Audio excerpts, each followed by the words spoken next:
In order to start taking back control of our adrenals, we need to understand the root of the morning drink that I'm about to make. So I'm going to take you through step by step on why I have these specific ingredients in this drink that you can drink 3 times a week to help your adrenals, but I want to give you a broad understanding of why I'm focused so much on sodium and potassium. You see, if you want to understand your adrenals, you have to understand minerals. It's kind of an overlooked portion of them. Most people are too busy thinking about cortisol and norepinephrine. But in reality, if we have too much sodium and not enough potassium, then we have an overstimulation of the adrenals where we're pumping out way too much of what we don't need. And on the other hand, if we have not enough sodium and too much potassium, then the adrenals have diminished function where they're not pumping out enough of what we need, which is essentially adrenal fatigue at its worst. So you're going to see I break down each individual ingredient and why it's important. The first thing that I've got is 10 ounces of coconut water. Try to get unsweetened if possible. The reason we've got coconut water is simply because it's super high in potassium. And we have to reference one study to make it a typical Thomas DeLauer video, right? So that one study found that in 2005, 2 groups of people, one group of people had coconut water, another group of people had regular water. Those that had coconut water saw a 71% decrease in their systolic blood pressure and a 29% decrease in their diastolic. Why does this matter with adrenal fatigue? Simply because when your adrenals are worn out and you have so much cortisol going all the time, generally speaking, your blood pressure is super elevated. So we do need to try to modulate that to take some of the pressure off. So that's why that's there.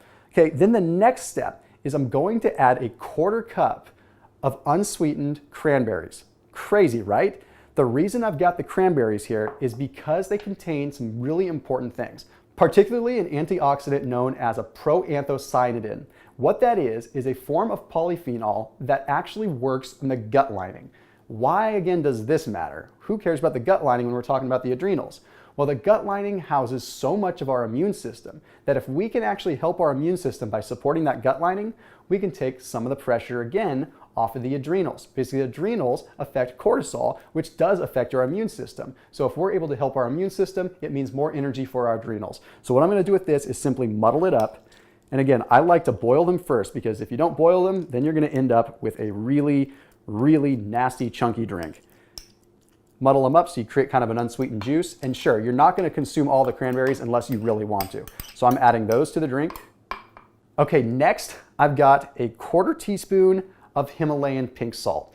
Why am I using Himalayan pink salt? Well, if you've seen my videos before, you know that's because I don't like iodized salt. I don't like the demineralization process of iodized salt. I like getting nice, rich minerals. So we've got 84 good minerals here, 21 of which have been proven, study after study, to have a powerful effect on the body.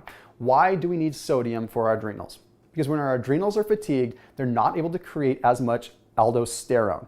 Aldosterone is what's called a mineral corticoid.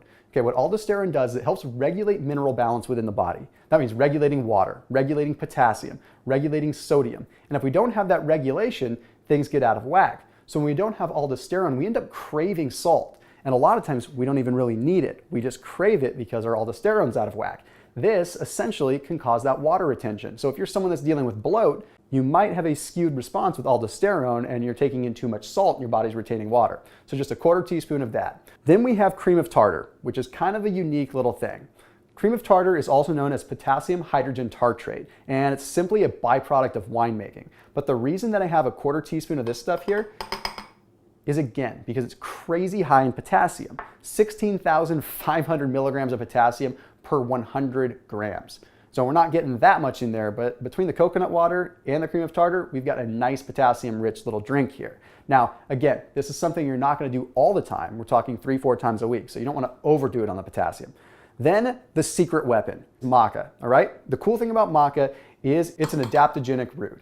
Now, what that essentially means is that we are able to control the hormones where they are needed the most. For example, an adaptogenic herb or an adaptogenic root is going to help increase a hormone that you are deficient in, and it's going to help decrease a hormone that you have too much in. So all I did is I added a 1/2 teaspoon to this drink. Basically what that's going to do, it's going to help our hypothalamus and our pituitary to regulate what the adrenals need to modulate the most.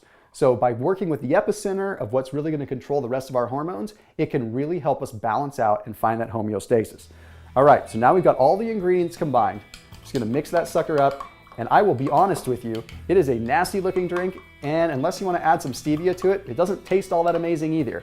You don't have to consume the chunks of the cranberries. You're getting the juice and you're getting the polyphenols that are extracted once you muddle it a little bit. If you choose to actually chew up the cranberries, you totally can. They're good for your kidneys. You're going to get a benefit there too, but it does add some carbohydrates to the mix. So you're going to do this 3 or 4 times a week until you start feeling like you don't have a low slump of energy in the morning. You start feeling like you're getting your energy back and it's sustaining throughout the day. I also recommend kicking the coffee habit while you're doing this. Here we go.